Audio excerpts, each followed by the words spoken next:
Hey guys, tonight we're diving into one of history's most baffling comfort choices. How ancient Egyptians decided that the best way to rest their weary heads was on carved blocks of stone. Picture this. You've just finished a grueling day building pyramids under the scorching desert sun. Your back aches. Your hands are raw from hauling massive limestone blocks, and all you want is to collapse into bed. But instead of sinking into a soft, cloud-like pillow, you're about to lay your head on what essentially amounts to a decorative rock. You probably won't survive 5 minutes trying to sleep on one of these things without developing a crick in your neck that would make a chiropractor weep. So before you get comfortable, take a moment to like the video and subscribe, but only if you genuinely enjoy what I do here.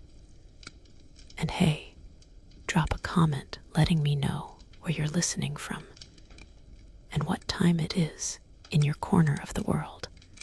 I love seeing how this little bedtime community spans the globe. Now, dim the lights. Maybe turn on a fan for that soft background hum. And let's ease into tonight's journey together. You're standing in an Egyptian bedroom around 2500 BCE. And the first thing that strikes you isn't the ornate furniture or golden trinkets. It's the complete absence of anything resembling a modern pillow. Instead, positioned at the head of every bed, you find these curious curved stone contraptions that look more like abstract sculptures than sleeping aids. The ancient Egyptians called them wurs, and they weren't just furniture. They were sacred objects imbued with spiritual significance that went far beyond mere comfort. The reason Egyptians chose stone over soft materials wasn't ignorance or masochism. It was deeply rooted in their complex understanding of death, rebirth, and protection. You see, ancient Egyptians believed that sleep was a miniature death, a nightly journey where your soul temporarily separated from your body to wander the spiritual realm.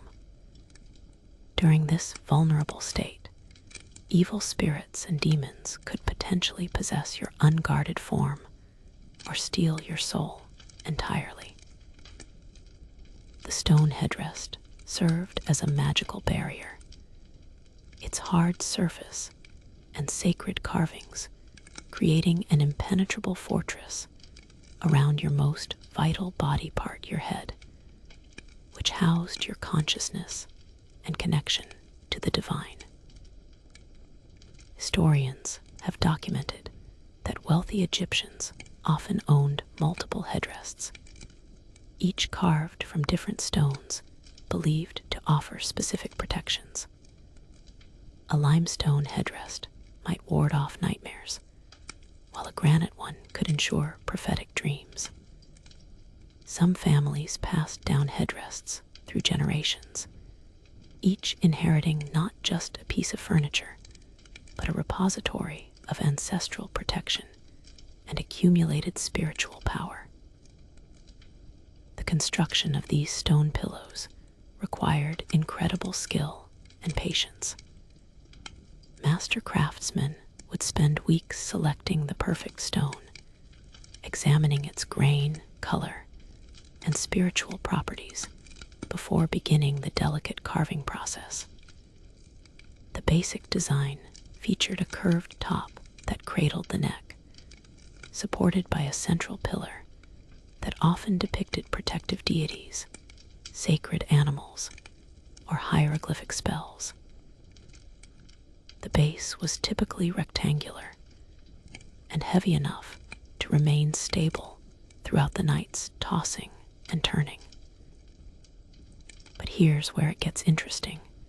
Recent archaeological evidence suggests that not all Egyptians used these stone headrests exclusively. Historians still argue whether the wealthy elite also had fabric cushions or padding that they placed on top of their stone headrests, essentially creating a hybrid comfort system that combined spiritual protection with physical ease. Some tomb paintings show what appear to be cloth coverings draped over headrests, though whether these were purely decorative or functional remains a mystery. The manufacturing process began in the quarries, where workers would identify stones with the right density and spiritual properties. Limestone was popular for its relative softness and ease of carving, while harder stones like granite and basalt were reserved for the most important headrests.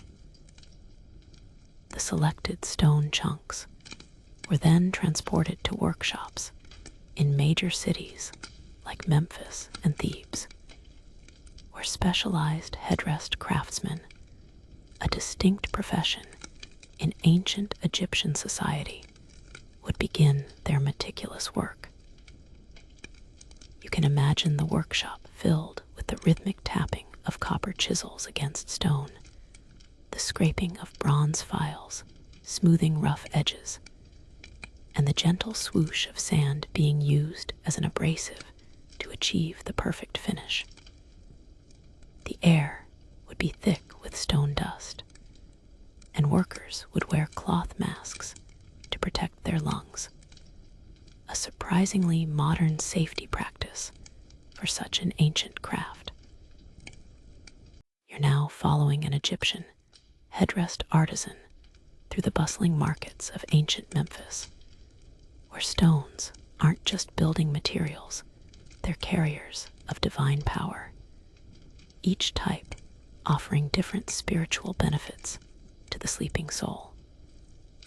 The craftsman's trained eye can distinguish between dozens of stone varieties, and he knows that choosing the wrong material could mean the difference between peaceful sleep and spiritual catastrophe for his clients. Limestone, quarried from the abundant deposits along the Nile, was the bread and butter of headrest construction. You watch as the artisan runs his weathered fingers across a pale limestone block, feeling for the subtle variations in texture that indicate the stone's spiritual potency. This particular variety, known as Tura limestone, after its quarry of origin, was prized for its fine grain and creamy white color that symbolized purity and rebirth. When carved into a headrest, limestone was believed to facilitate communication with ancestors during dreams, allowing the sleeper to receive wisdom and guidance from the spirit world.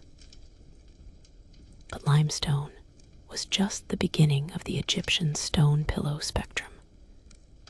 Granite, that speckled igneous rock that sparkled with flecks of quartz and feldspar, represented permanence and protection against chaos. You notice how the artisan's assistant carefully handles a chunk of red granite from Aswan, treating it with the reverence typically reserved for religious artifacts. Red granite headrests were often commissioned for high-ranking officials and military commanders, as the stone's fiery color was associated with the sun god Ra, and believed to grant the sleeper courage and leadership abilities. The most luxurious headrests were carved from black granite, a material so rare and difficult to work that only pharaohs and their immediate families could afford them. The deep black surface, polished to mirror-like perfection, was thought to absorb negative energies and nightmares, trapping them within the stone's crystalline structure, where they could be neutralized by the granite's natural spiritual defenses. Some of these royal headrests weighed over 50 pounds, requiring specially reinforced bed frames to support their massive bulk. Sandstone offered a different kind of protection entirely. Its layered structure, formed over millions of years of sediment accumulation, was believed to contain the wisdom of ages. Craftsmen would carefully study the stone's natural striations, interpreting them like a geological fortune teller reading tea leaves. A sandstone headrest with particularly attractive banding might be reserved for scribes and scholars, as the stone was thought to enhance memory and learning during sleep. For those seeking more exotic spiritual benefits, there were headrests carved from imported stones that cost a fortune to transport across desert trade routes. Lapis lazuli, that stunning blue stone flecked with gold, was believed to connect the sleeper directly to the cosmic realm of the gods. Only a few lapis lazuli headrests have survived to modern times, and their incredible beauty suggests that sleeping on one would have been like resting your head on a piece of the star-studded night sky. Historians still argue whether certain green stones found in Egyptian headrests were locally sourced malachite or imported jade from distant lands. The debate centers around trade route evidence and the chemical composition of surviving specimens.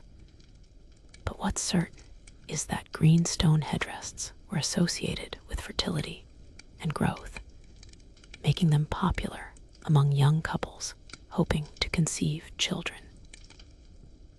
The selection process wasn't just about spiritual properties. Practical considerations played a role too. Softer stones like limestone and sandstone were easier to carve intricate designs into, while harder materials like granite required more time and skill, but offered greater durability. A well-made granite headrest could last for centuries, potentially serving multiple generations of the same family and accumulating spiritual power with each night's use.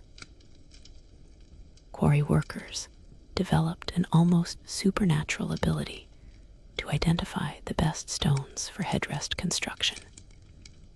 They would tap potential candidates with small hammers, listening to the sound they produced. A stone with good ring was thought to have strong spiritual properties, while one that produced a dull thud was rejected as spiritually inert. This acoustic testing method, passed down through generations of quarry workers, was remarkably effective at identifying stones with the right density and internal structure for headrest carving. The transportation of headrest stones from quarry to workshop was itself a spiritual undertaking. Large blocks were loaded onto boats and floated down the Nile during specific lunar phases believed to enhance their protective properties. Priests would often accompany these stone shipments, performing purification rituals and chanting protective spells to ensure the materials arrived at their destination spiritually intact and ready for transformation into sacred sleeping aids. You're standing at the edge of the Tura limestone quarries, just as the sun begins to paint the eastern horizon in shades of gold and crimson, watching as dozens of workers emerge from the shadowy tunnels like desert spirits returning from the underworld. The air is already thick with limestone dust, that catches the early morning light, creating an almost ethereal atmosphere around the quarry entrance.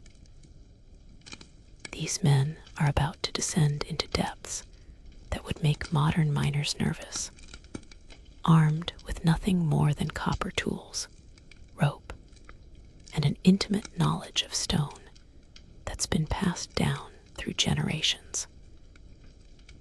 The quarry foreman, a grizzled veteran whose arms bear the white scars of countless stone chips, examines each potential headrest block with the intensity of a jeweler appraising diamonds.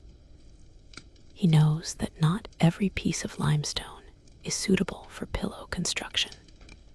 The stone must have the right density, color, and most importantly, the correct spiritual resonance that will protect sleepers from malevolent forces. You watch him tap various sections of exposed rock face with a small copper hammer, listening to the subtle variations in sound that indicate internal flaws or weaknesses. The extraction process begins before dawn, when the stone is coolest and most stable. Workers descend into the quarry using rope ladders, their oil lamps casting dancing shadows on the limestone walls that have been carved away layer by layer over decades. The technique they use is surprisingly sophisticated. Instead of simply hacking away at the stone, they create precise geometric cuts following natural fault lines and grain patterns that minimize waste and prevent dangerous collapses. Deep in the quarry, you hear the rhythmic pounding of copper chisels against stone, a sound that echoes through the tunnels like a primitive heartbeat.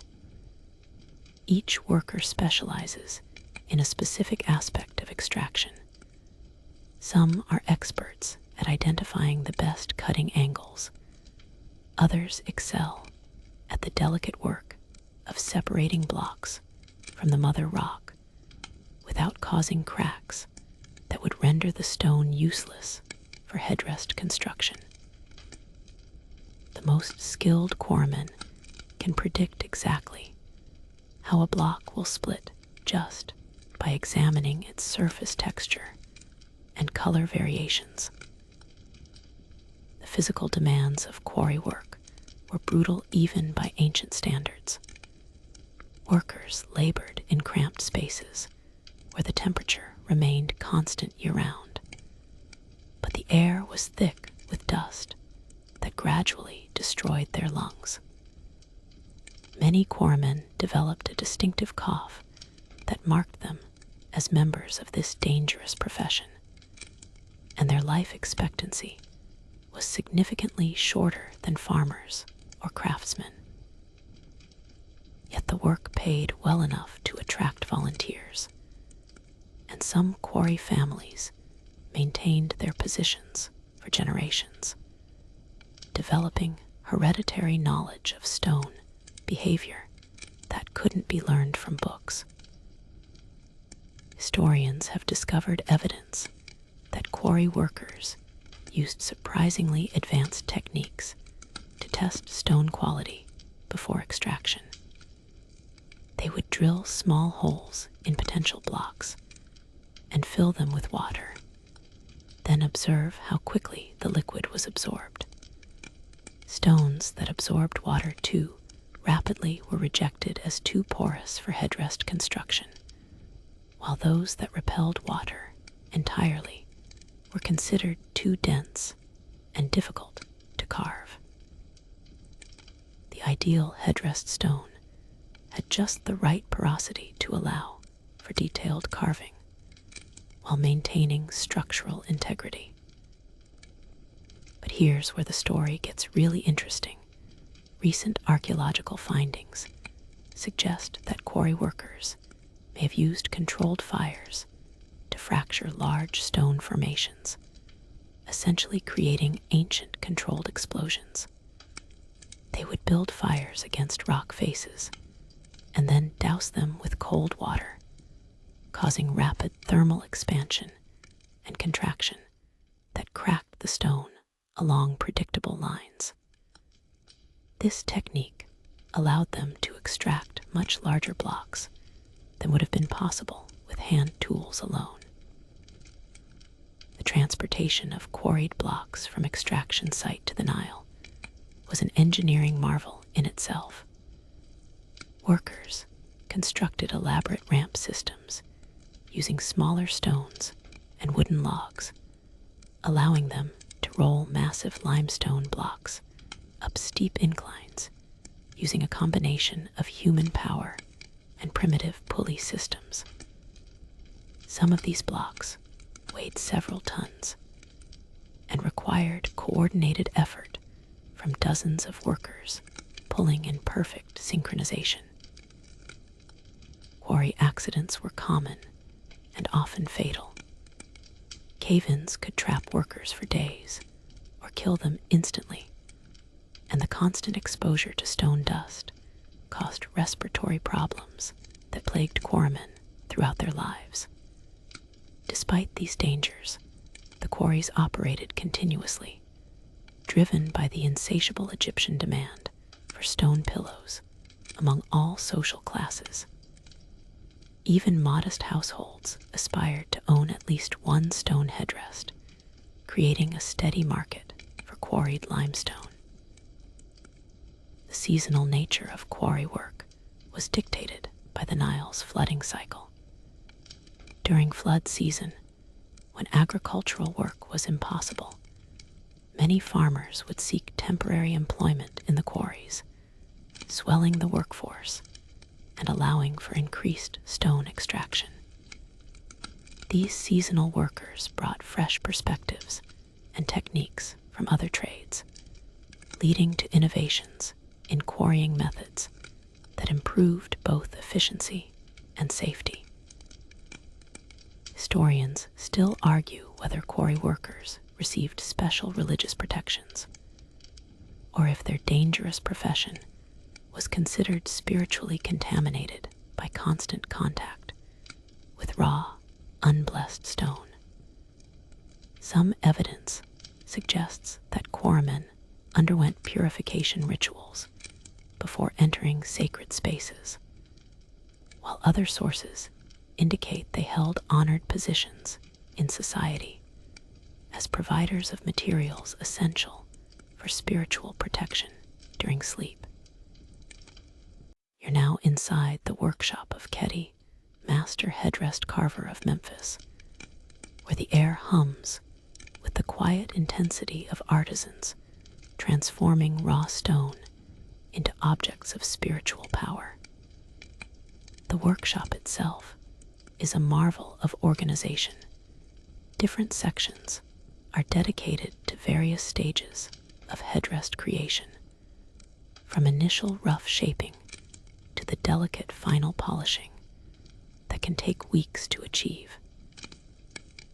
Keti himself moves between workbenches with the confidence of someone who has spent decades perfecting his craft, his hands bearing the permanent stains and calluses that mark him as one of Egypt's most skilled stone workers.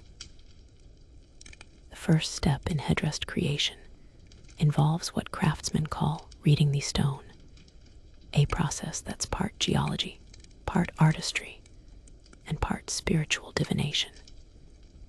You watch as Keti examines a freshly quarried limestone block, running his fingers across its surface to feel for hidden flaws or weaknesses that might cause the stone to crack during carving.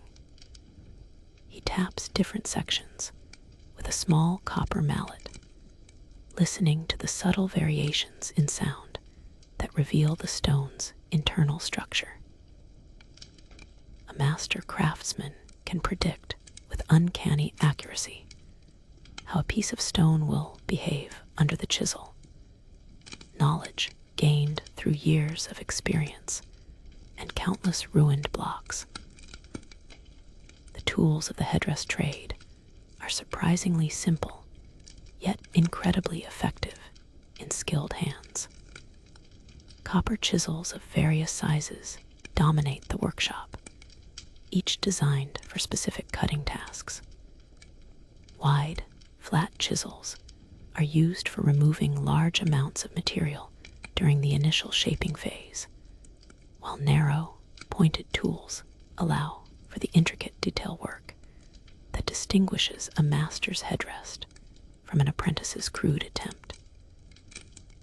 The copper is regularly sharpened on whetstones imported from Nubia, and craftsmen guard their favorite tools jealously, often taking them to their graves rather than risk having their techniques copied by competitors. But copper tools alone aren't enough to shape stone into the smooth, curved surfaces required for comfortable headrests. The real secret lies in the abrasives, various grades of sand that function like ancient sandpaper.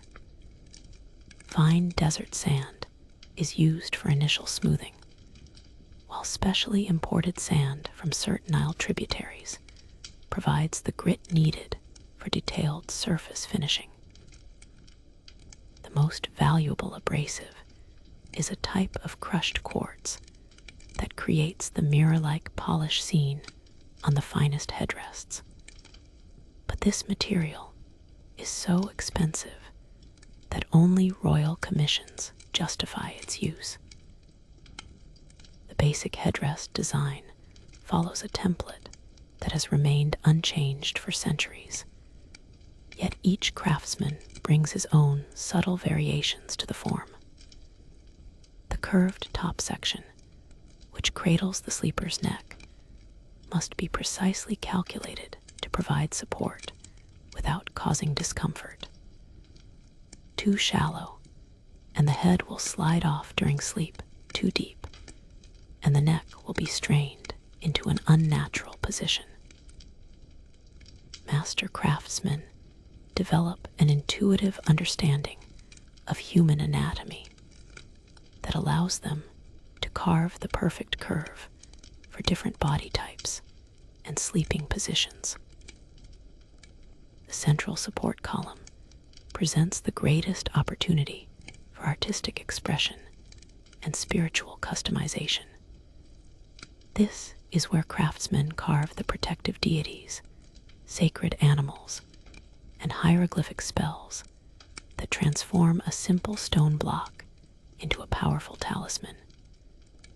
You observe Keti carefully sketching designs onto a limestone surface with charcoal, planning the placement of each symbol to maximize both aesthetic impact and spiritual protection. The god Bes, that grotesque dwarf deity who guards against nightmares, is a popular choice for the central column. His fearsome features carved with exaggerated detail designed to frighten away evil spirits. The carving process itself requires extraordinary patience and precision. A single slip of the chisel can ruin weeks of work, so craftsmen develop rock-steady hands and an almost meditative focus that allows them to work for hours without fatigue. The most skilled artisans can carve hieroglyphs so small and precise that they rival the work of professional scribes, transforming the headrest's surface into a miniature temple covered with protective texts and religious imagery. Historians have identified regional variations in carving techniques that suggest different workshops developed their own closely guarded methods. Memphis craftsmen were known for their bold, dramatic relief carvings that cast striking shadows in lamplight, while Theban artisans favored more subtle, naturalistic representations that seemed to emerge organically from the stone surface. These stylistic differences were so distinct that experts can often identify a headrest's origin just by examining its carving style. The final polishing stage separates master craftsmen from mere stone workers. Using progressively finer grades of abrasive, the surface is slowly brought to a smooth finish that's not only comfortable against the skin, but also spiritually significant. Ancient Egyptians believed that smooth surfaces couldn't harbor evil spirits, which preferred to hide in cracks and rough areas. The polishing process could take weeks for a single headrest, with the craftsman working the surface until it achieved the desired level of perfection. Quality control in headrest production was surprisingly rigorous. Finished pieces were tested by having workshop members actually sleep on them for several nights, checking for comfort, stability, and any signs of spiritual disturbance, such as nightmares or restless sleep. Headrests that failed these practical tests were either reworked or discarded entirely, maintaining the workshop's reputation for producing only the finest sleeping aids. The economic value of headrest craftsmanship created a complex system of apprenticeships and trade secrets. Master artisans carefully chose their students, often favoring family members who could be trusted to maintain workshop techniques within the bloodline. Historians still argue whether certain advanced carving methods were written down or preserved purely through oral tradition, as no definitive instructional texts have survived to modern times. You're peering over Ketty's shoulder as he prepares to transform a roughly shaped limestone headrest into a sacred talisman, bristling with protective power. His charcoal sketch barely visible on the pale stone surface that will soon teem with gods, demons, and hieroglyphic spells. The workshop has grown quiet around you as other craftsmen pause their work to observe this crucial phase, the moment when a simple piece of carved stone becomes a conduit between the physical and spiritual worlds. Even the apprentices stop their chattering, understanding instinctively that they're about to witness the kind of masterwork that separates true artisans from mere stone carvers. The selection of appropriate symbols isn't arbitrary or decorative. It's a complex theological decision that requires deep understanding of Egyptian religious beliefs and the specific spiritual needs of the headrest's intended owner. Ketty consults a papyrus scroll covered with protective hieroglyphs and deity illustrations, cross-referencing symbols like a modern doctor consulting medical references. The combination of protective elements must be precisely balanced to provide comprehensive spiritual coverage without creating conflicting magical influences that could backfire on the sleeping user. The god Bes dominates the central column of most headrests, his grotesque features specifically chosen for their ability to terrify malevolent spirits who might approach the vulnerable sleeper. You watch as Ketty begins carving Bes's characteristically bulbous eyes, each chisel stroke deliberate and confident, despite the risk of ruining weeks of previous work with a single mistake. The deity's traditional feathered headdress, protruding tongue, and muscular dwarf body must be rendered with exaggerated features that remain clearly recognizable even in the flickering light of oil lamps that illuminate Egyptian bedrooms. But Bes isn't the only protective deity found on headrests. Taweret, the pregnant hippopotamus goddess who guards women and children during their most vulnerable moments, frequently appears on headrests intended for families with young children. Her massive form, complete with pendulous breasts and crocodile tail, might seem comical to modern observers, but ancient Egyptians found her maternal fierceness deeply reassuring.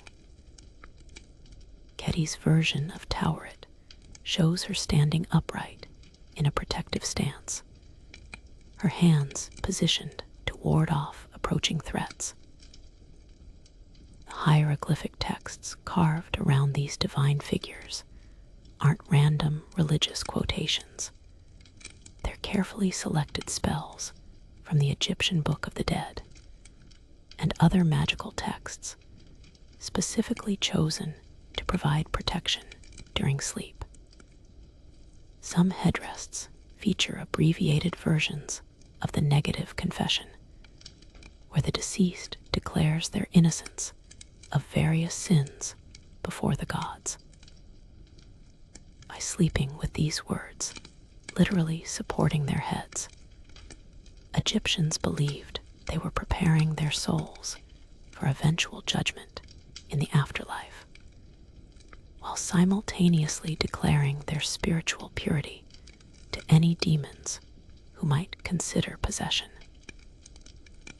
The carving technique for hieroglyphs requires extraordinary precision, as religious texts must be rendered exactly according to established conventions, or risk losing their magical effectiveness. Each symbol has specific proportions and orientations that cannot be altered without potentially inverting the spell's meaning or rendering it powerless. You observe Keti using a bronze compass-like tool to ensure that circular hieroglyphs are perfectly round, and that vertical lines maintain precise angles that satisfy both aesthetic and theological requirements. Regional variations in sacred symbolism reflect local religious preferences and tribal traditions that survived Egypt's political unification. Northern headrests often feature symbols associated with lower Egyptian deities, while southern examples incorporate Nubian influences that filtered north through trade and conquest. Some headrests from border regions display fascinating hybrid iconography that blends Egyptian religious symbols with foreign protective spirits, creating unique talismans that reflect the cosmopolitan nature of ancient trade centers. Animal symbolism plays a crucial role in headdress decoration, with each creature chosen for specific protective qualities rather than artistic appeal. Lions represent royal power and divine strength, their carved manes flowing around the headrest's base like protective flames. Cobras, despite their deadly nature, are considered beneficial symbols when properly rendered, their poised strike position warning away spiritual threats, while their association with pharaonic power adds legitimacy to the headrest's protective claims. The most sophisticated headrests feature complete mythological scenes carved in relief around their circumference, telling stories of divine protection that unfold as the viewer walks around the object. These narrative carvings might depict the sun god Ra's nightly journey through the underworld, with the sleeper symbolically joining this cosmic voyage and receiving divine protection throughout the darkness. The technical skill required to execute these complex compositions while maintaining the headrest's structural integrity represents the absolute pinnacle of the carver's art. Historians have identified evidence that some symbols were added to headrests after initial completion, suggesting that owners could commission additional protective elements as their spiritual needs evolved or their wealth increased. These later additions often display slightly different carving styles or tool marks, indicating that headrests could be modified and upgraded throughout their useful lives, like spiritual software updates. The deepest mystery surrounding headrest symbolism involves certain geometric patterns that appear to have no obvious religious significance, yet are found consistently across different regions and time periods. Historians still argue whether these designs represent lost magical traditions, mathematical concepts related to sacred geometry, or simply decorative elements that pleased Egyptian aesthetic sensibilities. Some scholars suggest these patterns might be astronomical maps or calendrical notations, transforming each headrest into a portable observatory that connected sleepers to cosmic cycles. The spiritual activation of carved symbols required specific blessing rituals performed by priests who understood the theological implications of each protective element. Without proper consecration, even the most beautifully carved headrest remained merely decorative furniture rather than an active spiritual guardian. You're walking through the residential districts of ancient Thebes, moving from the modest mud brick homes of farmers and craftsmen toward the limestone mansions of nobles and government officials. And the differences in headrest quality tell the story of Egyptian social stratification more clearly than any written record ever could. In the cramped quarters of a potter's family, you spot a simple headrest carved from local sandstone, functional but unadorned, its surface smooth, but lacking the intricate decorations that mark higher social classes. This humble sleeping aid represents months of the potter's wages, yet it provides the same basic spiritual protection that pharaohs enjoy, demonstrating that even Egypt's poorest citizens valued the safety of their souls during sleep. The social messaging embedded in headrest design was so sophisticated that Egyptians could determine a person's approximate wealth, profession, and family connections simply by examining their sleeping furniture. A scribe's headrest might feature carved papyrus scrolls and writing implements alongside traditional protective deities, while a soldier's version would display weapons, shields, and military scenes that reflected both professional pride and battlefield spiritual needs. These occupational symbols weren't merely decorative.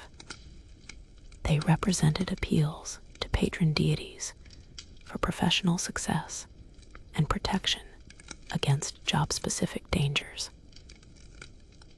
Moving into the merchant quarter, you encounter headrests that reflect the complex social position of Egypt's trading class. These businessmen weren't nobility by birth, but their wealth often exceeded that of minor aristocrats, creating a fascinating tension expressed through their choice of sleeping aids. A successful grain merchant might commission a headrest from expensive imported stone, but opt for simpler carving to avoid appearing pretentious, while another trader might choose local limestone, but demand elaborate religious scenes that demonstrate his piety and cultural sophistication. The truly wealthy displayed their status through headrest collections rather than single pieces, maintaining different headrests for various occasions and spiritual needs. A noble family might own a dozen headrests, lightweight traveling versions for journeys, ceremonial pieces for important guests, everyday models for regular use, and precious heirloom headrests passed down through generations that were too valuable for routine sleeping. These collections were displayed in bedroom alcoves, specifically designed to showcase the family's spiritual preparedness and economic prosperity. Material choice became the most obvious indicator of social rank, creating a rigid hierarchy that everyone understood instinctively. Peasants slept on headrests carved from whatever local stone they could afford, usually sandstone or low-grade limestone that required minimal transportation costs. Craftsmen and minor officials could afford better limestone, often with simple protective symbols that demonstrated their rising status. Wealthy merchants and provincial nobles commanded imported stones like granite or basalt, while only the royal family could afford headrests carved from truly exotic materials like lapis lazuli or imported jade. The size and weight of headrests also conveyed social messages, as larger, heavier pieces required more raw material, skilled labor, and sturdy furniture to support them. A massive granite headrest weighing 50 pounds or more was essentially a declaration of wealth. Not only could the owner afford the expensive materials and expert craftsmanship, but their bedroom furniture was substantial enough to handle the weight, and they employed servants strong enough to move these cumbersome sleeping aids when necessary. Historians have documented evidence of headrest fraud, where ambitious middle-class Egyptians commissioned skilled craftsmen to create convincing replicas of expensive stone headrests using painted wood or composite materials that mimicked granite or lapis lazuli from a distance. These social climbers risked public humiliation if their deception was discovered, but the potential rewards of appearing wealthier than their actual circumstances justified the gamble for some particularly ambitious individuals. The most exclusive headrests featured personalized elements that were impossible to replicate or forge, such as the owner's name written in hieroglyphs, family genealogies, or references to specific achievements and honors. Royal headrests included cartouches, the oval frames that enclosed pharaonic names, and divine titles that legally could only be used by members of the royal family. Attempting to possess a headrest with unauthorized royal symbols was considered treason and punishable by death, making authentic royal sleeping aids the ultimate status symbols. Regional preferences added another layer of complexity to headrest social signaling. as different areas of Egypt developed distinctive styles that insiders could instantly recognize. A headrest carved in the Memphis style, but owned by someone living in Thebes, might indicate the person's family origins, trade connections, or educational background, providing subtle social information that helped establish business relationships and marriage alliances. Women's headrests often featured different symbolic elements than men's versions, reflecting both biological realities and social expectations.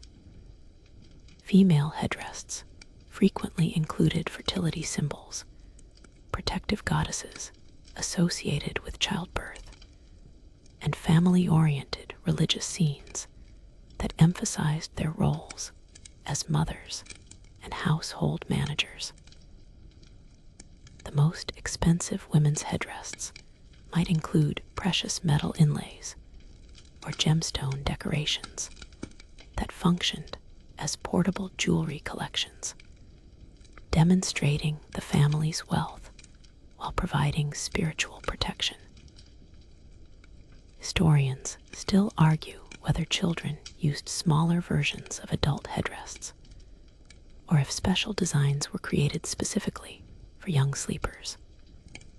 Archaeological evidence suggests that wealthy families commissioned child-sized headrests with age-appropriate protective symbols, while poorer families may have had children share adult-sized headrests or sleep without stone pillows until they reached a certain age and could afford their own spiritual protection.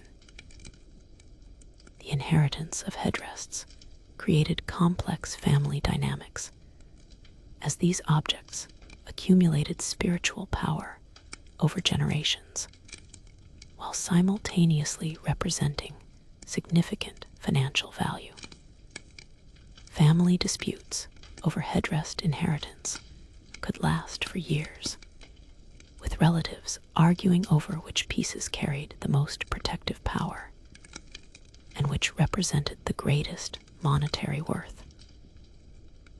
You're standing in the shadowy interior of a Memphis temple just before dawn, watching as High Priest Amenhotep prepares to perform the sacred blessing ceremony that will transform a beautifully carved but spiritually inert stone headrest into a powerful guardian capable of protecting souls during their nightly journeys through the realm of dreams.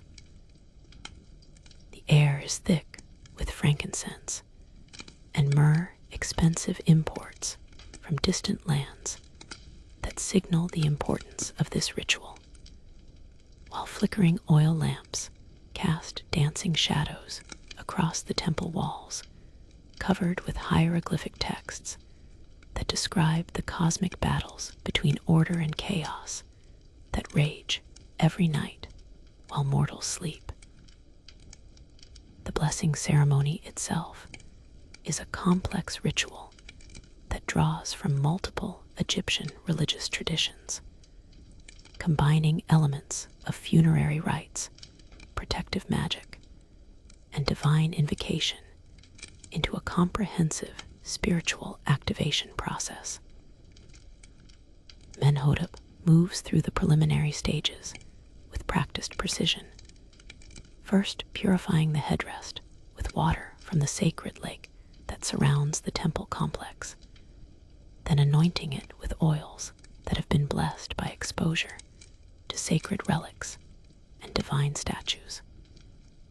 Each step in the process has been refined over centuries of religious practice, creating a standardized procedure that ensures consistent spiritual results, regardless of which priest performs the ceremony.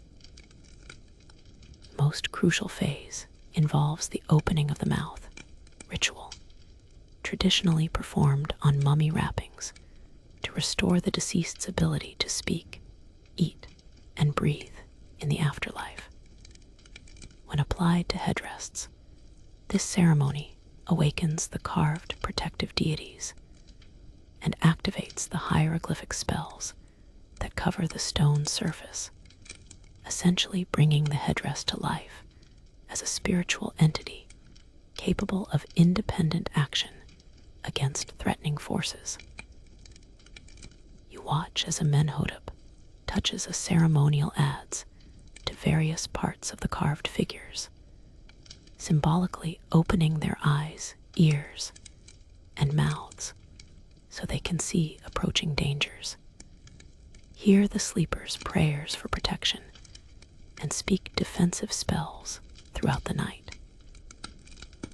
The ritual requires specific offerings that reflect both the headdress owner's social status and the level of spiritual protection desired. Wealthy patrons provide expensive incense, rare oils, gold jewelry, and even live animals that are sacrificed during the ceremony, their life force transferred to the headdress to power its protective abilities. More modest ceremonies might involve simple bread offerings, beer libations, and flowers gathered from temple gardens. But even these humble gifts are sufficient to activate basic protective functions when properly consecrated by qualified priests. Different headdress materials require different blessing procedures, as each type of stone responds to specific ritual elements that enhance its natural spiritual properties. Limestone headdresses are blessed with solar rituals performed at dawn, when the rising sun's rays first touch the temple's eastern wall, charging the pale stone with life-giving energy that will sustain the sleeper throughout the night's darkness. Granite headdresses undergo more complex ceremonies involving multiple deities, as the stone's composite nature requires layered blessings that address each mineral component's unique spiritual characteristics. The timing of blessing ceremonies follows strict astronomical guidelines that align earthly rituals with cosmic cycles, ensuring maximum spiritual effectiveness. The most powerful blessings occur during new moon phases, when the absence of lunar light creates optimal conditions for protective magic that guards against creatures of darkness. Certain headdresses commissioned for royal use undergo blessing rituals, timed to coincide with specific stellar alignments that occur only once every few years, creating sleeping aids with unprecedented protective power. Priests specializing in headdress blessings undergo years of training that combines theological study with practical experience in spiritual combat against malevolent forces. They learn to recognize signs of demonic interference, understand the complex relationships between different protective deities, and master the precise pronunciation of ancient magical words that lose their power if spoken incorrectly. The most skilled blessing priests develop reputations that attract wealthy clients from across Egypt, as their ceremonies are believed to create headdresses with superior protective abilities. The ceremony's climax involves a dramatic ritual combat where the blessing priest symbolically battles various evil entities that threaten sleeping souls, using the newly consecrated headdress as both weapon and shield in this spiritual warfare. Chanting protective spells in voices that echo throughout the temple complex, the priest calls upon dozens of protective deities to inhabit the carved stone, creating a supernatural army dedicated to the headrest owner's nocturnal safety. Spectators report feeling actual spiritual presences entering the headrest during these moments, as the stone's surface seems to warm and pulse with living energy. Regional variations in blessing ceremonies reflect local religious traditions and theological preferences that developed independently in different parts of Egypt. Northern temples emphasize the protective aspects of falcon-headed Horus, while southern ceremonies invoke the fierce protection of lion-headed Sekhmet, creating headrests with distinctly different spiritual personalities that reflect their geographic origins. The economic impact of blessing ceremonies created a thriving religious industry centered around headrest sanctification. Temples employed dozens of priests, craftsmen, and support staff dedicated exclusively to headrest blessing services, generating substantial revenue that funded temple construction, religious festivals, and charitable activities. Some temples developed reputations as headrest blessing specialists, attracting pilgrims from hundreds of miles away who sought the most powerful protective ceremonies available. Historians still argue whether blessing ceremonies were purely religious theater designed to impress gullible customers, or if ancient Egyptians genuinely believed these rituals activated supernatural protective forces. Archaeological evidence suggests that blessed headrests were treated with significantly more reverence than unblessed ones, stored in special containers when not in use, and handled with ritual purification that indicates genuine spiritual belief rather than mere superstition. The most exclusive blessing ceremonies involved multiple priests working in coordination, each specialist contributing expertise in different aspects of protective magic. A single royal headrest blessing might require a solar priest to invoke Ra's protection, a funerary priest to ensure safe passage through death-like sleep, and a temple astronomer to time the ceremony with favorable celestial conditions. These elaborate rituals could last for days and cost more than most Egyptians earned in a year, making them the ultimate luxury service for the spiritually paranoid wealthy.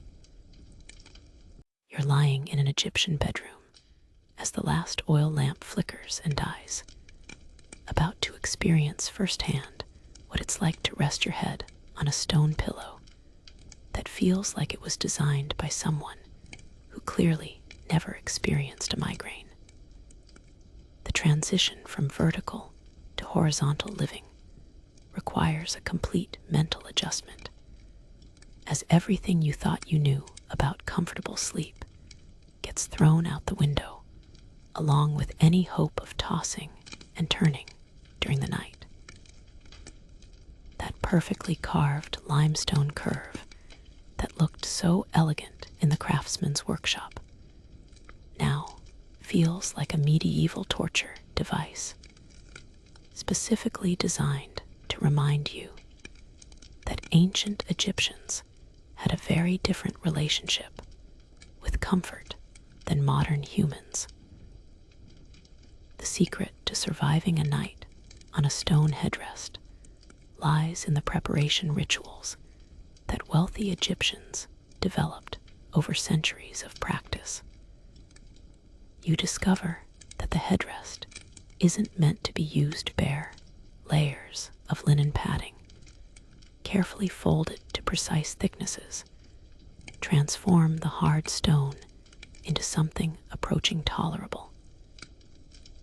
The finest households employed servants whose sole responsibility was maintaining headrest bedding, washing and folding the linen covers that made stone sleeping possible, and ensuring that each family member's headrest was prepared to their exact comfort specifications.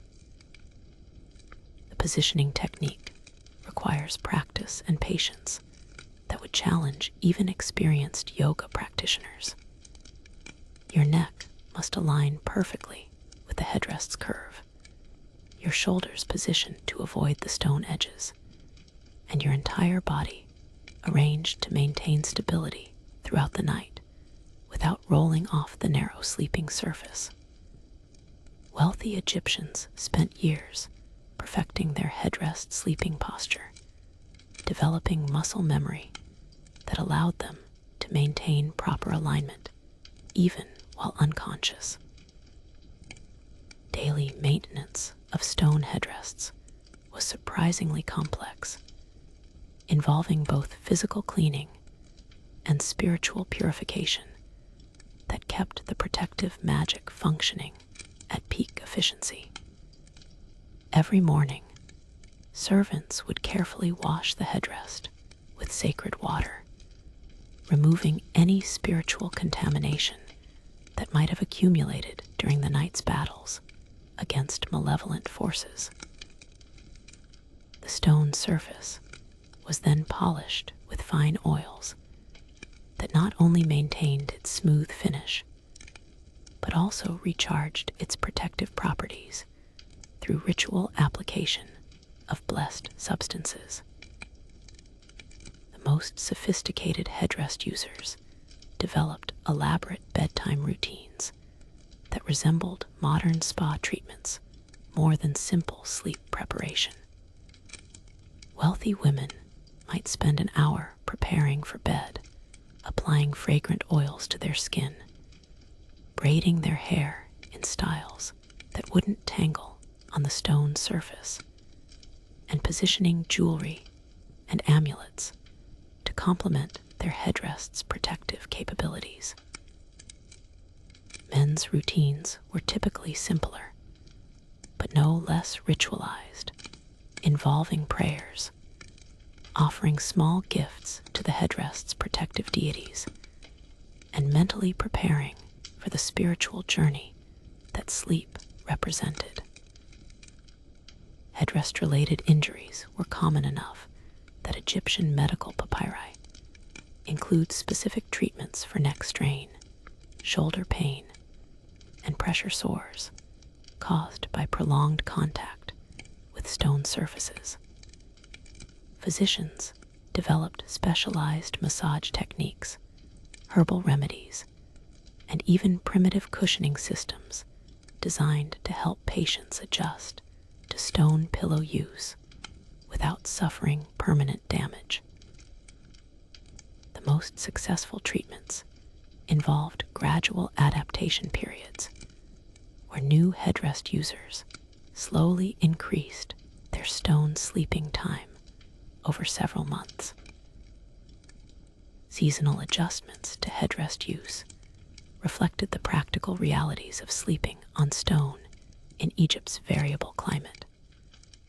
During hot summer months, the stone's natural coolness provided welcome relief from oppressive temperatures, making headrests more comfortable than they would be in cooler seasons.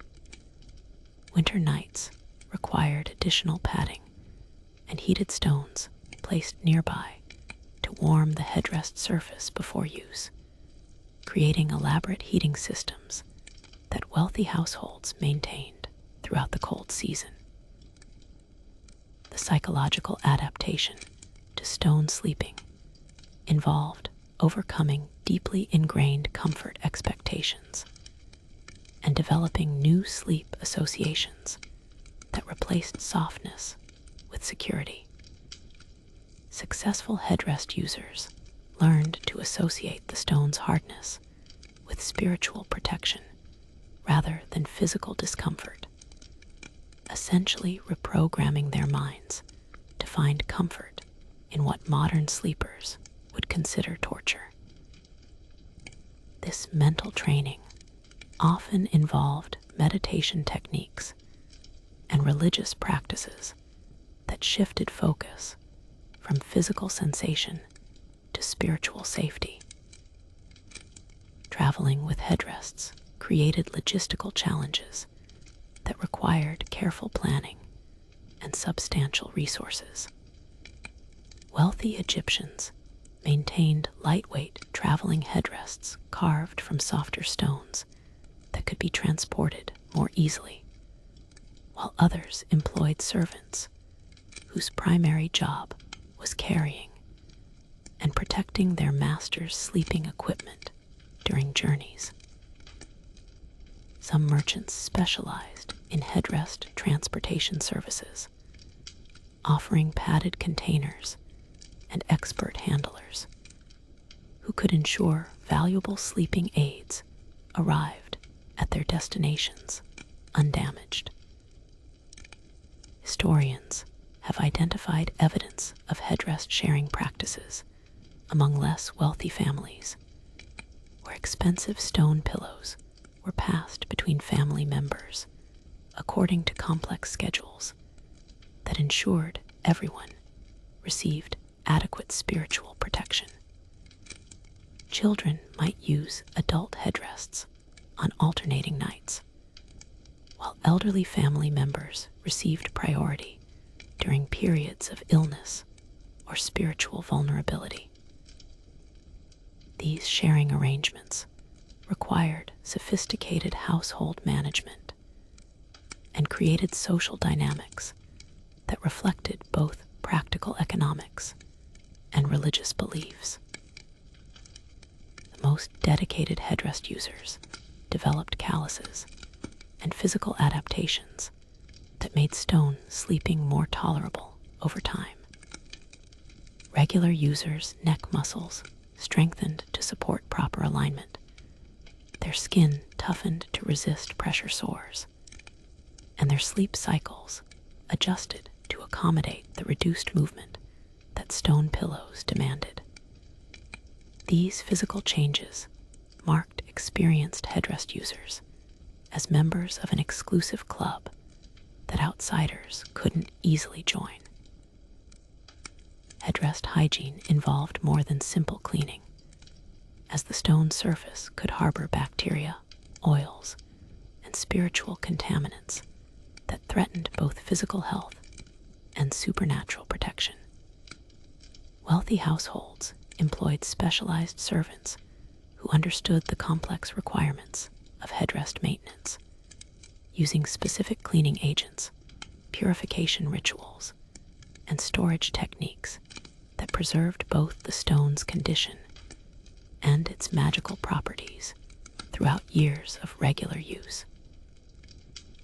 You're standing in the shadowy depths of a pharaoh's tomb, surrounded by treasures that gleam in your torchlight, but your attention is drawn to the elaborate stone headrest positioned at the head of the golden sarcophagus, a sleeping aid so magnificent that it makes earthly versions look like crude practice pieces.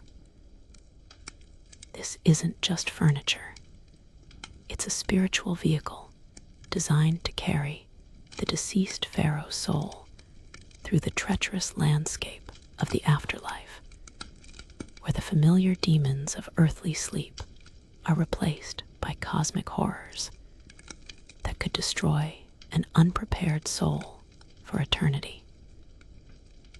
The burial headrest represents the ultimate expression of Egyptian stone pillowcraft, incorporating centuries of religious knowledge and artistic skill into a single object that must function perfectly in a realm where mistakes have permanent consequences. The selection of burial headrests follows complex theological guidelines that differ dramatically from those governing everyday sleeping aids. While living Egyptians choose headrests based on comfort, protection, and social status, burial versions must be engineered for the specific challenges of afterlife navigation. The stone must be spiritually pure enough to resist corruption by underworld forces. The carved deities must be powerful enough to function independently without regular priestly maintenance. And the overall design must facilitate the soul's journey through various spiritual realms described in the Book of the Dead. Royal burial headrests represent the absolute pinnacle of Egyptian craftsmanship, carved from stones so rare and valuable that their acquisition required diplomatic negotiations with distant kingdoms. Tutankhamun's headrest, discovered intact in his tomb, was carved from a single piece of imported lapis lazuli and decorated with gold inlays that depict the sun god Ra's nightly journey through the underworld. The craftsmanship is so exquisite that modern stone workers, using advanced tools, struggle to replicate its precision and artistic sophistication. The preparation of burial headrests involves ceremonies that dwarf even the most elaborate blessing rituals performed for living users. Teams of priests work for months preparing a single royal headrest, performing daily purification rites, charging the stone with protective energies, and inscribing it with personalized spells tailored to the deceased's specific spiritual needs and anticipated afterlife challenges. The final blessing ceremony requires the participation of high priests from multiple temples, creating a spiritual powerhouse capable of protecting pharaonic souls against the most dangerous underworld entities. Non-royal burial headrests reflect the same social stratification found in earthly sleeping aids, but with modifications that acknowledge the universal nature of death and spiritual judgment. Even modest burial headrests receive more powerful blessing rituals than everyday versions, as the afterlife presents dangers that don't discriminate between rich and poor souls. Families often bankrupt themselves commissioning burial headrests that exceed their deceased relatives' earthly social status, believing that spiritual protection in the afterlife justifies temporary financial hardship for the living. The positioning of burial headrests within tombs follows strict architectural and theological principles that ensure optimal spiritual functionality. The headrest must be oriented towards specific cardinal directions that align with underworld geography, placed at precise distances from other burial goods that might interfere with its protective emanations, and surrounded by complementary magical objects that enhance rather than compete with its spiritual influence. Tomb architects spend years studying these placement requirements, as incorrect positioning could render even the most powerful headrest useless or dangerous. Archaeological evidence suggests that some burial headrests were specifically designed to activate only after the user's death, remaining spiritually inert during life to prevent interference with earthly sleeping patterns. These posthumous headrests contained hidden chambers filled with magical substances that would react with decomposition gases to trigger protective spells, essentially creating time-delayed spiritual weapons that activated when needed most. The engineering required for such devices represents sophisticated understanding of both chemistry and theology. The most exclusive burial headrests feature removable components that allow for customization based on the deceased's specific spiritual requirements and afterlife destinations. Interchangeable carved panels could be swapped to provide protection against different types of underworld threats, while modular blessing chambers could be loaded with various magical substances depending on the soul's intended journey route. These adaptable systems required extensive documentation and instruction manuals that guided surviving family members through proper configuration procedures. Historians have discovered evidence of headrest grave robbery, where thieves specifically targeted burial headrests rather than more obviously valuable gold and jewelry. These spiritual artifacts commanded high prices on black markets that served living Egyptians who couldn't afford new headrests, but were willing to risk divine retribution by using stolen burial goods. The practice was so common that tomb designers began incorporating deadly traps specifically designed to protect headrests from theft.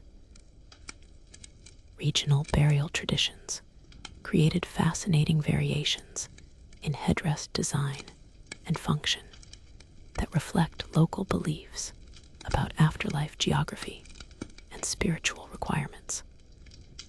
Northern Egyptian burial headrests emphasize solar protection and navigation aids for souls traveling with Ra, while southern versions focus on underworld survival and protection against the dangerous creatures that inhabit the realm of Osiris.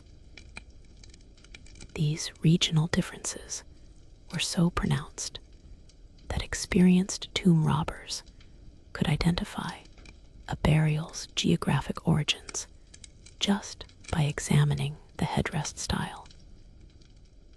The relationship between earthly and burial headrests varied among different social classes and religious sects.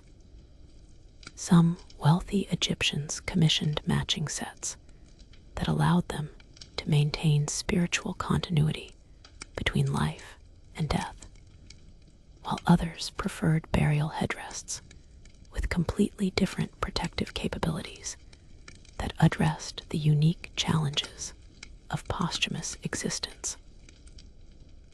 Certain religious groups believed that using the same headrest in life and death created dangerous spiritual vulnerabilities, leading to elaborate replacement ceremonies that transferred protective power from earthly to burial versions.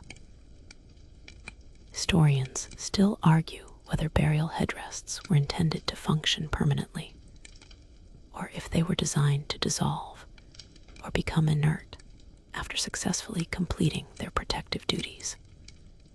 Some burial headrests show signs of deliberate weakening or controlled decay that suggests they were engineered to fail after specific time periods, possibly preventing their protective power from being inherited by inappropriate successors or misused by tomb robbers.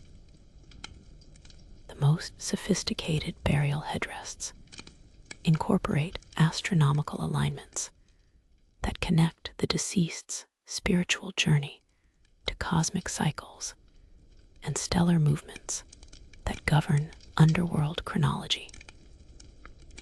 These celestial connections required precise mathematical calculations and astronomical observations that put pushed Egyptian scientific knowledge to its limits, creating burial aids that functioned as both protective talismans and navigational instruments for souls traversing the complex geography of the afterlife. You're traveling the length of ancient Egypt on a headrest merchant's barge, floating down the Nile from the granite quarries of Aswan to the limestone workshops of Memphis. And with each mile, you drift northward. The subtle but significant differences in regional headrest styles become increasingly apparent. The merchant, a weathered veteran of the pillow trade named Seneb, can identify a headrest's origin with a single glance, reading the visual clues embedded in carving techniques, material choices, and protective symbolism, like a detective examining fingerprints. His cargo hold contains dozens of headrests from across Egypt, each reflecting the unique spiritual concerns, artistic traditions, and geological resources of its home region. The southern regions around Aswan and the First Cataract developed headdress styles that reflect their position as Egypt's gateway to Nubia and sub-Saharan Africa. These headrests feature distinctly different proportions than their northern counterparts, with broader bases and more angular support columns that accommodate the varied sleeping positions preferred by Egypt's multicultural southern population. The carving style emphasizes bold, dramatic relief work that creates striking shadow patterns in the flickering light of oil lamps, while the protective deities often incorporate Nubian spiritual elements that filtered north through trade and cultural exchange. Theban headrests, crafted in Egypt's southern capital, represent the most sophisticated fusion of artistic excellence and religious orthodoxy. The city's position as the center of Amun worship influenced local headdress design, with many examples featuring elaborate depictions of the ram-headed god and his divine family. Theban craftsmen developed a distinctive carving technique that creates almost photographic realism in stone, producing headrests where carved faces seem to follow the observer with their eyes, and protective deities appear ready to step from the stone surface to defend their sleeping charges. The Memphis region, with its proximity to the Giza Plateau and the ancient capital of Egypt, produced headrests that emphasize the solar aspects of Egyptian religion and the pharaoh's divine authority. Memphis headrests typically feature sun discs, falcon imagery, and hieroglyphic texts that invoke Ra's protection during the dangerous hours of darkness. The limestone quarries around Memphis provided ideal carving material, leading to a regional specialty in delicate, almost lace-like stonework that transforms heavy headrests into seemingly weightless sculptures. Eastern Delta headrests reflect the region's role as Egypt's commercial gateway to Asia and the Mediterranean, incorporating foreign influences that create unique hybrid styles found nowhere else in Egypt. These cosmopolitan sleeping aids might feature protective symbols borrowed from Mesopotamian, Greek, or Phoenician traditions, carefully integrated with traditional Egyptian deities to create spiritually comprehensive protection systems. The multicultural workshops of Delta cities produced headrests that could protect souls against both familiar Egyptian demons and exotic foreign spiritual threats that might follow international traders home. Western desert headrests, crafted in the scattered oases that dot Egypt's harsh western frontier, display a rugged functionality that reflects the harsh realities of life in these isolated communities. Desert headrests emphasize durability over decoration, with simple but powerful protective symbols that focus on survival rather than spiritual sophistication. The limited stone varieties available in oasis regions led to creative use of local materials, including headrests carved from petrified wood and crystalline formations that create unique visual and tactile experiences. The Fayum region, with its unique geography of lakes, marshes, and fertile farmland, developed headdress styles that incorporate aquatic themes and delta-dwelling deities rarely seen in other parts of Egypt. Fayum headdrests often feature carved crocodiles, hippos, and water birds that reflect the region's ecological reality, while providing protection against the specific spiritual dangers associated with marshland environments. The local limestone contains distinctive fossil inclusions that Fayum craftsmen incorporated into their designs, creating headrests that seem to contain entire prehistoric ecosystems within their stone matrix. Northern border regions developed specialized headdress designs that address the unique spiritual challenges of living in contested territories where Egyptian, Libyan, and Mediterranean cultures intersected. These frontier headdrests feature unusually powerful protective symbolism and often incorporate iron elements, a material rarely used in traditional Egyptian headdrests that was believed to provide superior protection against foreign magical influences. The craftsmanship reflects a pragmatic approach to spirituality, emphasizing function over artistic refinement. Historians have identified distinctive quarry signatures in regional headdress styles, as different stone sources produced materials with unique characteristics that influenced local carving traditions. Quarries with particularly hard stone led to regional styles that emphasized bold, simple designs that could be executed without risking tool damage, while areas with softer stone allowed for intricate detail work that pushed the boundaries of stone carving technology. The trade networks that connected Egypt's regional headdress industries created fascinating hybrid styles that combine elements from multiple traditions. A wealthy merchant might commission a headdress that incorporated Theban religious symbolism, Memphis carving techniques, and Aswan granite, creating a unique piece that reflected both personal preferences and the complex commercial relationships that bound Egypt's regions together.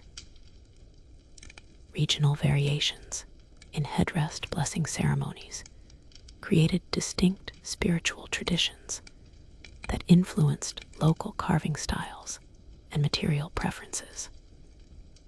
Northern regions emphasized solar blessing rituals that required specific stone properties and carving orientations, while southern traditions focused on underworld protection that demanded different theological approaches.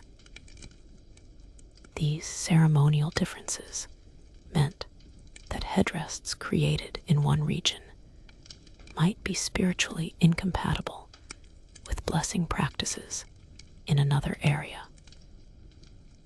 Historians still argue whether regional headrest variations developed independently or were deliberately maintained to preserve local cultural identities within Egypt's unified political structure. The persistence of distinctive regional styles throughout Egypt's long history suggests that local communities actively resisted homogenization, using headrest design as a form of cultural expression that maintained regional identity while acknowledging national religious and political authority. The most exclusive headrests combined materials and techniques from multiple regions, creating sleeping aids that represented the pinnacle of Egyptian craftsmanship and spiritual protection. These interregional collaborations required extensive coordination between distant workshops, master craftsmen, and religious authorities, resulting in headrests that cost more than most people's lifetime earnings, but provided unprecedented spiritual security for their wealthy owners. You're standing in the bustling marketplace of Alexandria, watching as a caravan from the southern quarries unloads limestone blocks, while Mediterranean merchants examine finished headrests with the practiced eyes of jewelers appraising precious stones, and the economic reality of the ancient pillow trade suddenly becomes crystal clear. These aren't just sleeping aids, they're luxury commodities that drive international commerce and shape diplomatic relationships between distant kingdoms.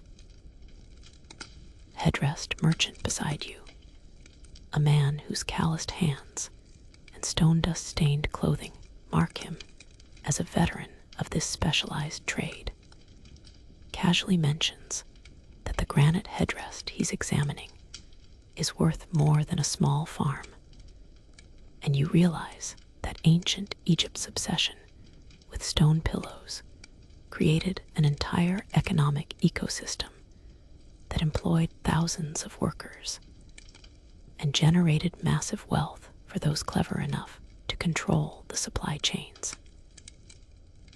The headrest trade operated on multiple economic levels, from local craftsmen serving neighborhood customers to international merchants who shipped Egyptian sleeping aids across the known world. At the local level, village stone workers produced simple headrests for farmers and craftsmen, using nearby quarries and basic tools to create functional but unadorned sleeping aids that sold for the equivalent of a month's wages. These local markets sustained hundreds of small businesses and provided employment for apprentices learning the stone carving trade, creating an economic foundation that supported entire communities. Regional headrest distribution networks connected local producers with distant markets through a complex system of middlemen, transporters, and quality assessors, who ensured that headrests met the spiritual and artistic standards expected by customers hundreds of miles from their production sites. River transport along the Nile made bulk shipments economically viable, allowing Memphis workshops to compete in Theban markets and southern quarries to supply northern craftsmen with specialized stones that couldn't be found locally. The international headrest trade transformed Egyptian sleeping aids into diplomatic gifts and luxury imports that demonstrated Egypt's cultural sophistication to foreign courts. Mesopotamian kings prized Egyptian headrests as symbols of advanced civilization, while Greek merchants paid premium prices for sleeping aids that combined artistic beauty with spiritual protection unavailable from local sources. These export markets generated substantial foreign currency that funded Egypt's military campaigns, monumental construction projects, and international trade expeditions. Price stratification in the headdress market reflected the complex interplay between material costs, artistic skill, and spiritual effectiveness that determined each sleeping aid's ultimate value. A basic limestone headdress might cost the equivalent of a week's wages for a skilled craftsman, while an elaborate granite piece with intricate religious carvings could command prices that exceeded a year's income for most Egyptians. The most expensive headdresses, carved from imported stones and blessed by high priests, cost more than most people could earn in a lifetime, making them accessible only to the wealthiest nobles and royal family members. The economics of headdress blessing created a parallel religious industry that generated substantial revenue for temples and priestly hierarchies throughout Egypt. Standard blessing ceremonies cost the equivalent of several months' wages, while elaborate royal blessings required payments that could fund temple construction projects and maintain priestly staffs for years. This spiritual economy created powerful incentives for religious authorities to promote headdress use and develop increasingly sophisticated blessing rituals that justified higher prices. Headdress financing systems emerged to serve middle-class customers who wanted quality sleeping aids but couldn't afford the full purchase price upfront. Craftsmen offered payment plans that allowed buyers to commission headdresses and pay in installments over several years, while wealthy merchants provided loans secured by the headdresses themselves. These financial innovations made quality sleeping aids accessible to a broader customer base and created new opportunities for economic advancement within the stone working trades. The seasonal nature of headdress production and sales created complex economic cycles that influenced everything from quarry operations to temple blessing schedules. Spring quarrying seasons, when stone was easiest to extract and transport, led to summer carving periods and autumn blessing ceremonies that prepared headdresses for winter gift-giving seasons. Successful headdress merchants learned to anticipate these cycles and maintain inventory levels that maximized profits while minimizing storage costs. Historians have identified evidence of headdress speculation and investment schemes where wealthy Egyptians purchased high-quality sleeping aids not for personal use, but as stores of value that could be sold during economic downturns or passed to heirs as inheritance assets. Some families maintained headdress collections that functioned like modern investment portfolios, with different pieces chosen for their appreciation potential rather than their spiritual or comfort properties. The rise of headdress counterfeiting created new challenges for merchants and customers who had to distinguish between authentic Egyptian craftsmanship and cheap imitations produced by foreign workshops attempting to capitalize on Egypt's reputation for quality sleeping aids.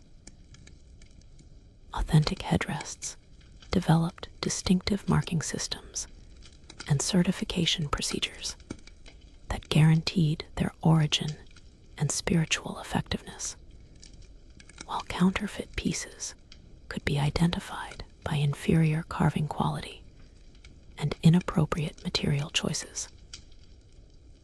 Trade route security became crucial for headrest merchants, who transported valuable sleeping aids across dangerous territories where bandits specifically targeted luxury goods caravans.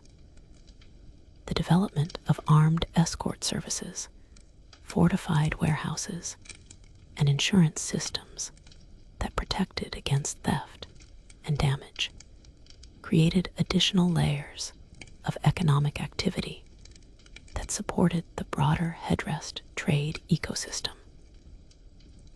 Historians still argue whether the headrest trade represented a genuine economic necessity or an artificial luxury market created by religious manipulation and social pressure.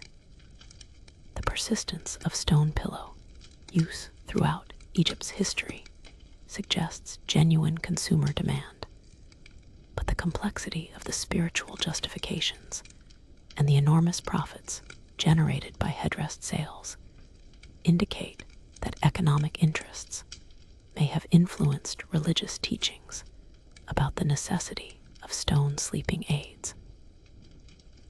The most successful headrest merchants diversified their operations to include related services such as blessing ceremonies, maintenance and repair work, and headrest insurance policies that protected owners against theft, damage, and spiritual contamination.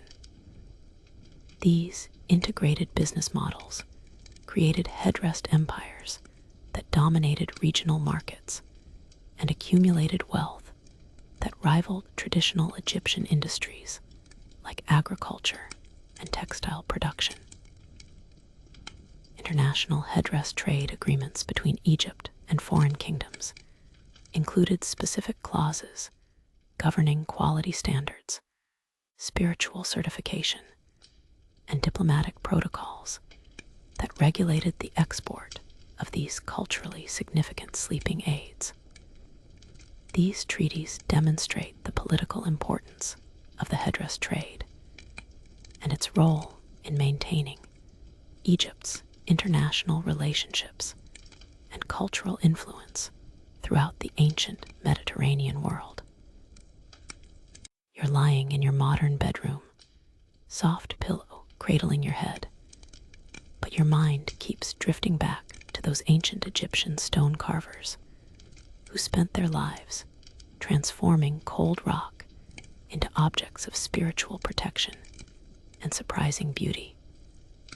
The contrast between contemporary comfort and ancient necessity seems almost absurd. We've spent centuries perfecting the art of soft sleep, while the Egyptians deliberately chose hardness as their pathway to peaceful rest. Yet there's something oddly compelling about their approach, a dedication to spiritual safety that makes our modern pillow choices seem almost frivolous by comparison. The archaeological legacy of Egyptian stone pillows continues to surprise researchers who discover new examples in tombs, workshops, and private collections around the world. Each newly discovered headrest adds another piece to our understanding of ancient Egyptian daily life, revealing details about social structures, religious beliefs, and artistic traditions that written records often omit.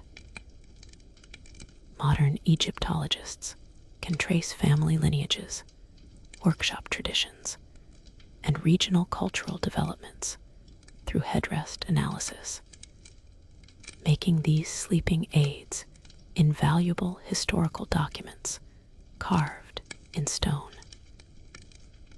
contemporary sleep researchers have actually studied Egyptian headrest designs to understand their ergonomic properties and potential health benefits, discovering that the curved neck support provided by properly designed stone pillows can actually improve spinal alignment and reduce certain types of sleep disorders. While few modern sleepers would willingly trade their soft pillows for stone alternatives, some specialized therapeutic devices incorporate design principles borrowed from ancient Egyptian headrests, proving that these ancient sleeping aids were more sophisticated than they initially appear. The artistic influence of Egyptian headrests can be seen in museum collections worldwide, where these functional objects are now recognized as masterpieces of sculpture that happen to have served as sleeping aids. Modern sculptors and furniture designers draw inspiration from the clean lines, symbolic decoration, and perfect proportions of ancient headrests, creating contemporary pieces that honor the aesthetic achievements of long-dead Egyptian craftsmen. Some high-end furniture manufacturers even produce modern headrest replicas for customers who want to experience this ancient form of sleep support. The spiritual aspects of Egyptian headrest culture have found unexpected resonance in modern wellness and meditation communities, where the concept of transforming sleep into a protected spiritual journey appeals to people seeking deeper meaning in their daily routines. While few contemporary practitioners embrace full stone pillow sleeping, many incorporate elements of Egyptian bedtime rituals, protective symbolism, and spiritual preparation into their modern sleeping practices, creating hybrid approaches that blend ancient wisdom with contemporary comfort. Museum exhibitions featuring Egyptian headrests consistently draw fascinated crowds who can't quite believe that entire civilizations chose stone over softness for their nightly rest. These displays often include hands-on replicas that allow visitors to experience the weight, texture, and surprising ergonomic sophistication of properly designed stone pillows, leading many to gain new appreciation for both ancient ingenuity and modern comfort innovations. Economic lessons of the ancient headrest trade remain relevant for modern luxury goods markets, where spiritual significance, artistic beauty, and social status combine to create consumer demand for products that transcend their basic functional requirements. Contemporary marketing professionals study Egyptian headrest distribution networks and pricing strategies to understand how ancient merchants successfully created international markets for specialized cultural products.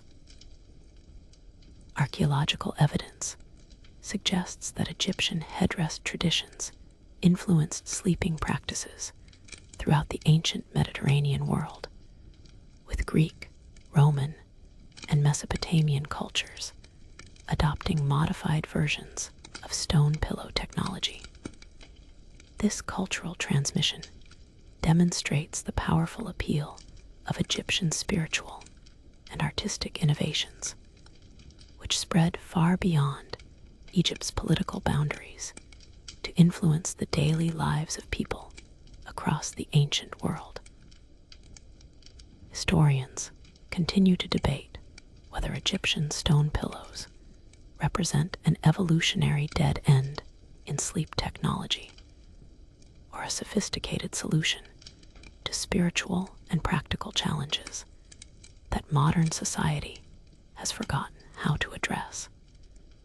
The persistence of headrest use throughout Egypt's 3,000-year history suggests that these sleeping aids successfully met real human needs, even if those needs seem foreign to contemporary sensibilities.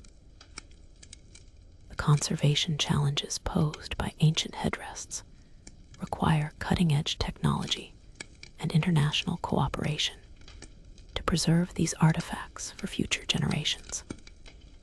Stone conservation specialists work with museums, universities, and private collectors to develop new techniques for protecting headrests from environmental damage, theft, and deterioration, ensuring that these remarkable objects continue to tell their stories to future researchers and curious visitors.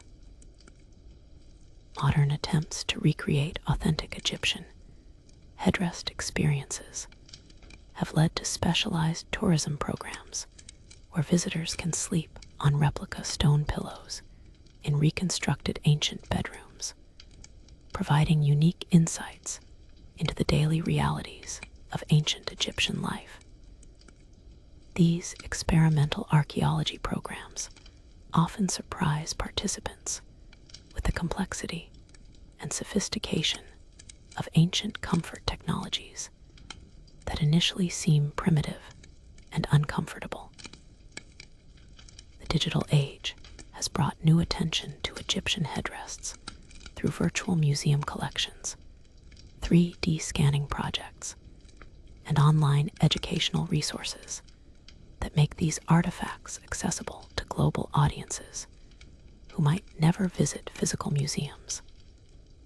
High-resolution imaging techniques reveal details of carving, decoration, and construction that were invisible to previous generations of researchers, leading to new discoveries about ancient Egyptian craftsmanship and daily life.